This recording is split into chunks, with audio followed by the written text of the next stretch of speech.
Who are you?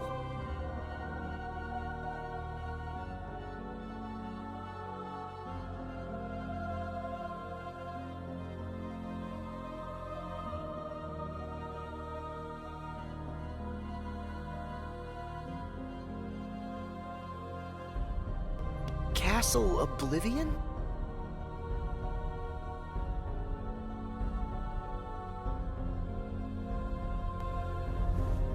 Huh? It's a kind of card with a picture on it.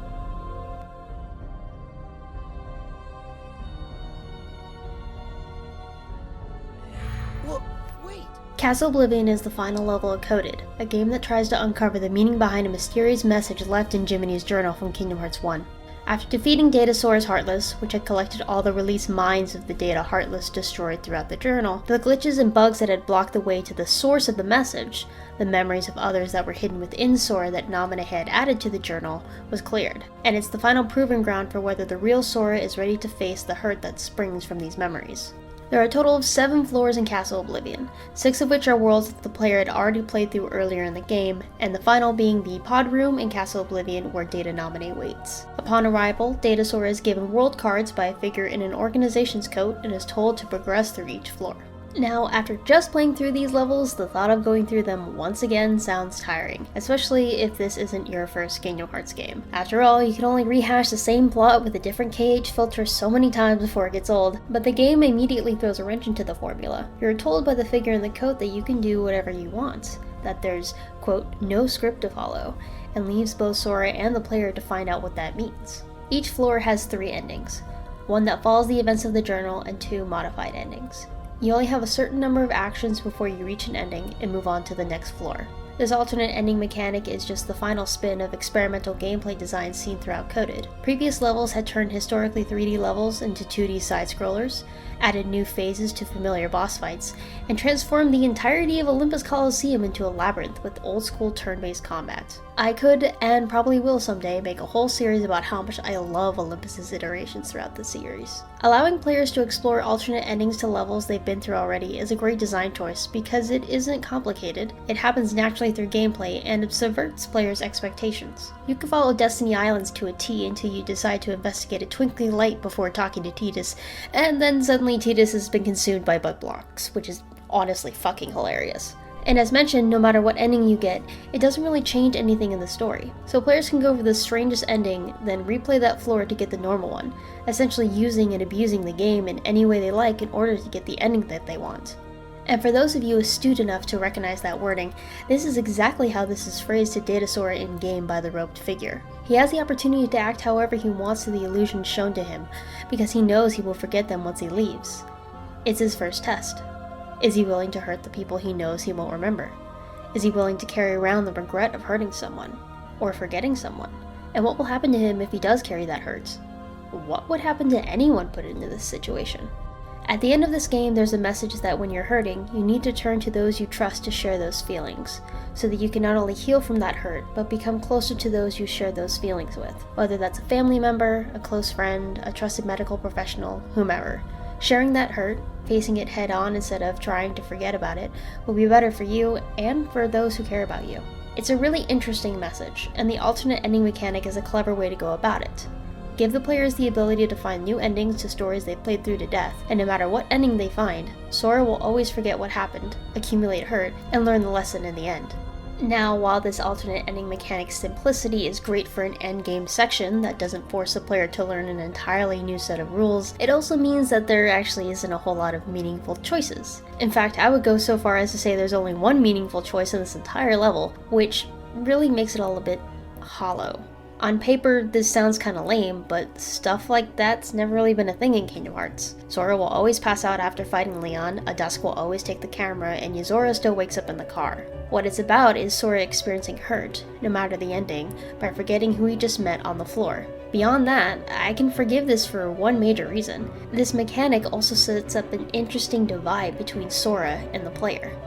Yes, you, the person playing and potentially watching this video right now, this final section of Coded has made a distinction between you and the main playable character, because you can go back through the floor and figure out how to get every ending. You are using and abusing the illusions in these levels 100% guilt-free, because these are all NPCs in a video game that is rehashing the same 5 Disney worlds for what feels like the millionth time. You don't care if Tidus gets taken over by bug blocks, or that you don't get to Pete and Maleficent in less than a minute, even though that's fucking impossible because Coded's platform controls are ass, and you all should apologize to Kingdom Hearts 1's Deep Dunkel because it isn't nearly as bad as some of y'all complain about compared to this!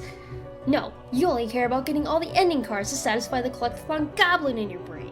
But Sora does care about these illusions, and even if Coded was your first Kingdom Hearts game, you know Sora cares about these illusions. They're his friends. He'd never hurt them on purpose, even knowing he wouldn't remember, and even if he could go back to each floor, his goal would always be to help, and maybe try to find a way to make sure he remembers. Knowing that you have the options that Sora wouldn't do puts you in an interesting position. Are you gonna do what Sora would do, or are you gonna satisfy that goblin in your brain? And if you get an ending that's on the worst side, would you feel bad because Sora feels bad? This alternate ending system isn't that deep, but it keeps the player in this flow state where they're going in and out of identifying with Sora, which I find incredibly fascinating. Usually games that have main characters with an actual personality are harder to identify with, and sometimes harder to care about, especially if the main character isn't particularly likable. But when you have a main character that you've spent 6 games getting to know, then suddenly get the choice to act out your wants, you get to see how attached you may have gotten, or see how much you either do or don't identify with them. After this time, quote-unquote, apart from Sora, you may get a better appreciation of him. I know I did.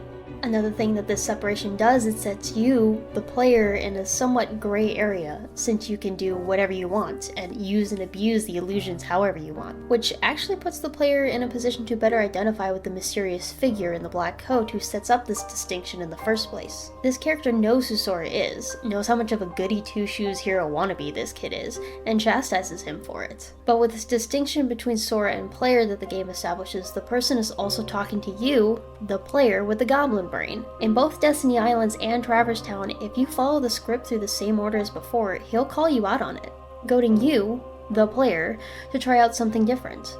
After all, what do you care? They're NPCs, just empty bits of data. So go ahead, satisfy that goblin in your brain. Your actions don't actually matter in the end, so it's 100% guilt-free. But if you identify with or care about Sora as a character, the farther you go up, making the most off-script choices, you start to feel a little guilty. Sometimes those endings make things worse for everyone all around, or can make Sora sad. And even though Sora is just a character in a game, knowing that you made him sad with your actions kind of hurts. You know, kind of like how you wouldn't choose the evil dialogue option in a game, out of fear that you might hurt somebody's feelings. Going through this level for the first time, you have no idea if your actions truly do have consequences, so each choice can potentially bring you, the player, hurt. And this is where the game begins to break down that distinction it set up earlier. Now who do you identify with more? Sora? Or the figure in the coat? And who even is he anyway? What does he know? Along with this flow state between player and Sora, Coded's Castle Oblivion level also provides a mystery. Who is this person in the organization coat? And why is he having Sora go through all this? The first thought is that it's Data Riku, since he also wears an organization coat, and it's the same character model used for both.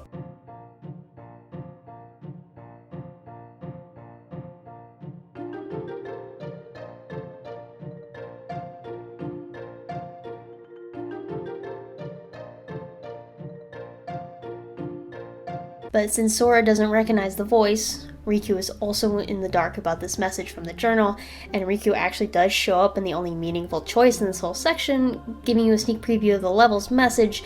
It can't be Data Riku. Another thought that it may be Marluxia, since he claims to be nobody, says the exact phrase, "to find is to lose," as Marluxia did in the beginning of Chain of Memories, and the fact that this takes place in Castle Oblivion. But this model is identical to Riku's, and Marluxia is taller. So it can't be Marluxia either, so who could this possibly be? All we have to go on is his dialogue and interactions with Sora. After their first interaction, Sora states that the robed figure knew how to get under his skin, and the biting comments about Sora's memory being reset and his goody two-shoes-ness about following the journal's endings, we get the sense that this is someone who knows Sora well. Well enough, in fact, to know when Sora would arrive at particular thoughts about hurt. Players may still think this is Riku, due to the sass, especially if you hadn't seen Riku in the Destiny Island section of this level. But the farther up Sora goes, the more nasty and poignant this figure's comments get, and Riku of the journal was never this bitter. The figure discounts the illusions in the level as nothing to be worried about since they never truly existed. It is pointing out the sadness of knowing you've forgotten somebody, how that will gnaw at you forever, and laughs at Sora for choosing to keep the hurt in his heart when he has the choice to be free from it all. All of these have their own twinge of pain about them, as if the figure in the coat has also experienced this himself. The pieces start to line up ever so slightly, until Sora makes his final decision and the figure decides to show us, and Sora, what real hurt feels like. And even if you've picked up on these clues on a first playthrough, I personally still think it's vague enough to not really give it away. It's not until the boss music kicks in and the figure summons Oathkeeper in Oblivion do you know without a doubt who you've been dealing with this whole level. Roxas. Now, I love that Coded's final boss is Data Roxas for a number of reasons. The first, you start to go back through everything it's said throughout the level, and the bitter undertones of them all start to make sense. The constant reminders that he didn't exist, couldn't feel despite actually being able to feel, knowing he's forgotten someone important, losing all of his friends in existence, being nothing. Nobody. All that hurt is flung back at Sora, and if you've played KH2 in days, you feel this hurt. You know how much Roxas went through, and fighting him hurts. Second, both Roxas and Riku's boss fights use just their character themes, not battle themes, and I feel in the case of both it heightens the sadness of these fights. For Riku, I felt like I was fighting my best friend, something I actually never felt in previous Riku fights, sorry Riku. And for Roxas, I felt like I was fighting against somebody who was truly hurting, lashing out at anyone he could, so he could feel something, so that somebody else could feel what he's feeling. This adds to the first point. Fighting him hurts, and I didn't want to fight Roxas when I encountered this boss fight. Third and finally, if you've never played KH2 FM, which many of us outside of Japan didn't get to do until the HD remixes, this is your first time fighting Roxas. For me, this was my KH2 FM. I got to test my skills against one of my favorite characters throughout the series, even though it hurt to do so. I remember running around in circles, saying out loud, like, I don't want to fight you! And I didn't feel triumphant when I won. But despite that, the goblin in my brain really enjoyed the boss fight, and the challenge it presented skill-wise. I'm not sure if anybody else in the same situation felt this emotional mess of sadness, but also hype for finally being able to battle Roxas, but I will always respect Coded for giving us that.